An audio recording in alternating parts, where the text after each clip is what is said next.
أعوذ بالله من الشيطان الرجيم.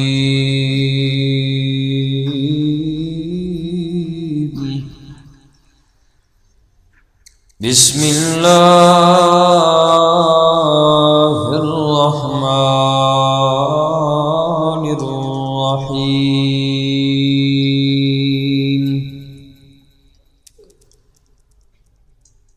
ولا يأتل أولو الفضل منكم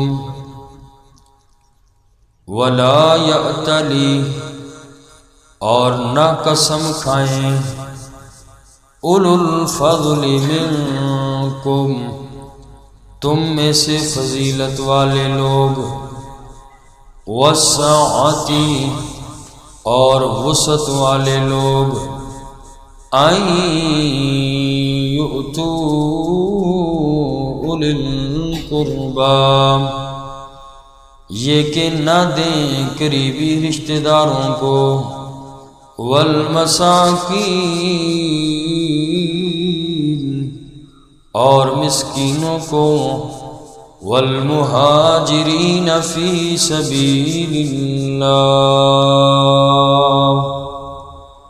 اور وہ لوگ کہ جنہوں نے ہجرت کی اللہ کے راستے میں، وَلْيَعْفُوا، چاہیے کہ وہ معاف کر دیں، وَلْيَصْفَحُوا، اور چاہیے کہ وہ درگزر کریں، أَلَا تُحِبُّونَ، کیا تم پسند نہیں کرتے، کیا تم نہیں چاہتے، ان یغفر اللہ لکم، یہ کہ اللہ کریم تمہیں معاف کر دے، واللہ غفور رحیم،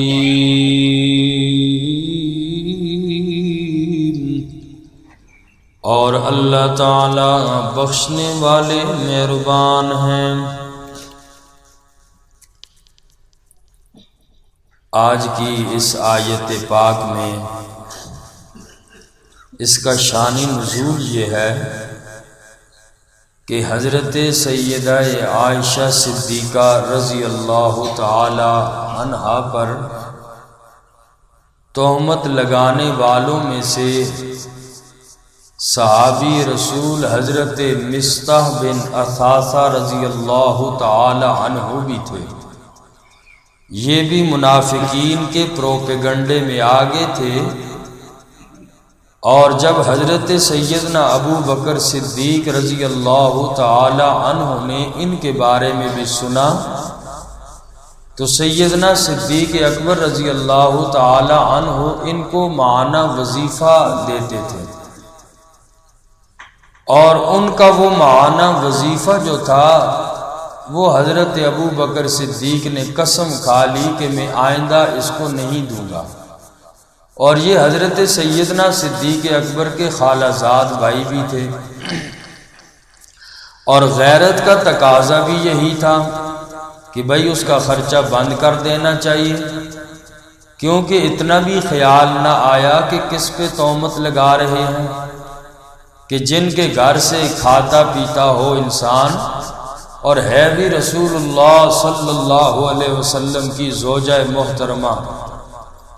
جب حضرت ابو بکر صدیق رضی اللہ تعالی عنہ نے حضرت مصطح کا وظیفہ بند کیا تو قرآن کریم کی یہ آیت نازل ہوگی، فرمایا کہ تم میں سے فضیلت والے جو لوگ ہیں وہ کبھی بھی اس بارے میں قسم نہ کھائیں کہ ہم اپنے رشتہ داروں کو آئندہ کے بعد نہیں دیں گے، مسکینوں کو نہیں دیں گے، اور مہاجرین فی سبیل اللہ کو ہم نہیں دیں گے۔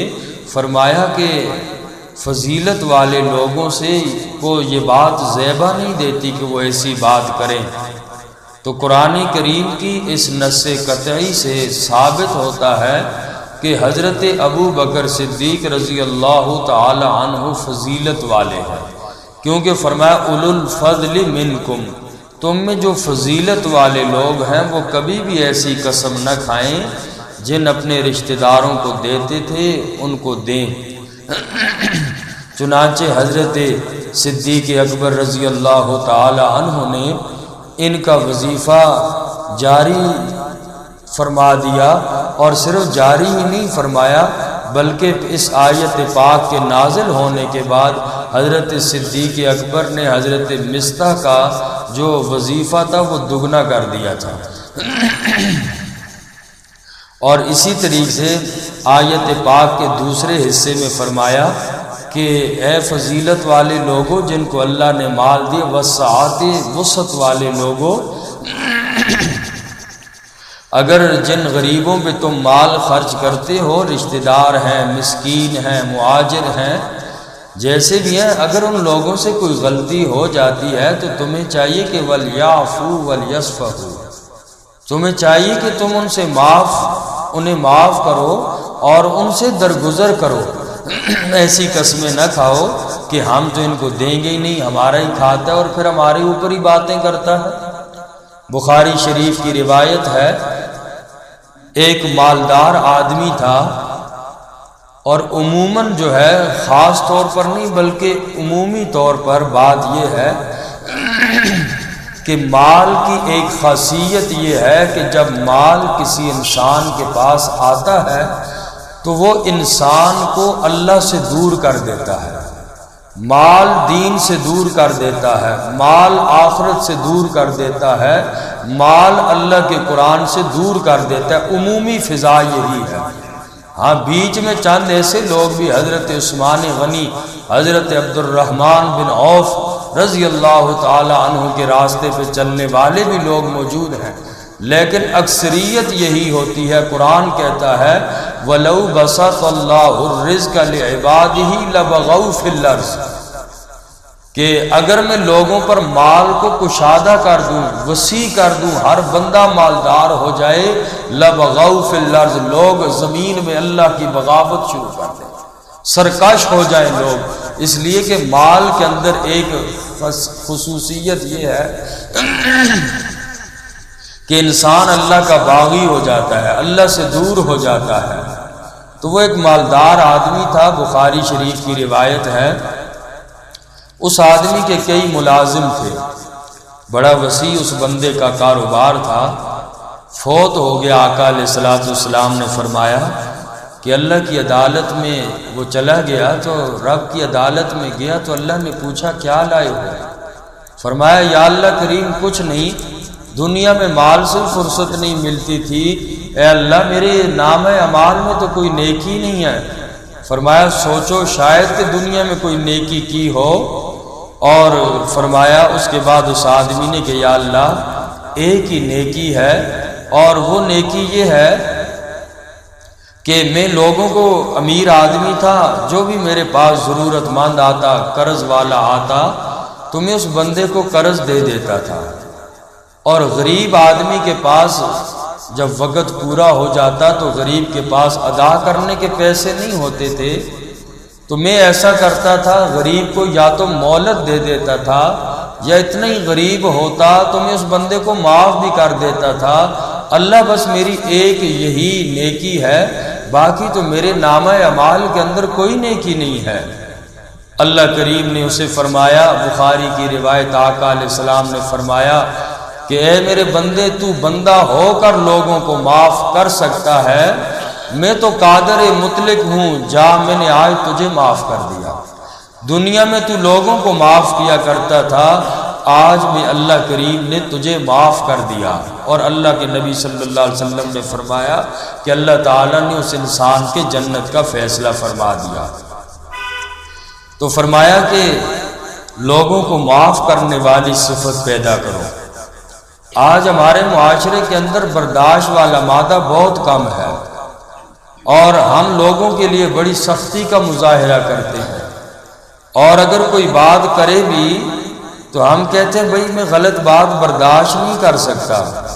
بھائی غلط ہی بات کو تو برداشت کرنا پڑتا ہے، اچھی باتیں تو ساری برداشت کرتے ہیں۔ اصل کمال ہی انسانیت کا تب ہے کہ جب غلط بات کو برداشت کرے، اچھی باتیں تو ہر بندہ برداشت کرتا ہے۔ وہ تو پاگل ہی ہوگا کہ جس کو اچھی بات کرو وہ پھر بھی آگے سے مارے۔ تو کمال انسانیت ہی یہی ہے کہ انسان غلط بات کو برداشت کرے، جیسا کہ اس آیت میں فرمایا کہ غریب آدمی تھا، چلو ہوگی، غلط بات کی ہے اس نے، لیکن ابو بکر صدیق تجھے یہ زیبا نہیں دیتا کہ تو اس کو معاف کر دے۔ ایک مومن اور انسان کے لیے یہی بات اچھی ہے کہ معاف کر دے۔ ہمارے معاشرے کے اندر آج سارے لوگ، بہت کم لوگ ایسے ہیں، سارے لوگوں میں سے اکثریت لوگ برادران یوسف کا کردار ادا کرتے ہیں۔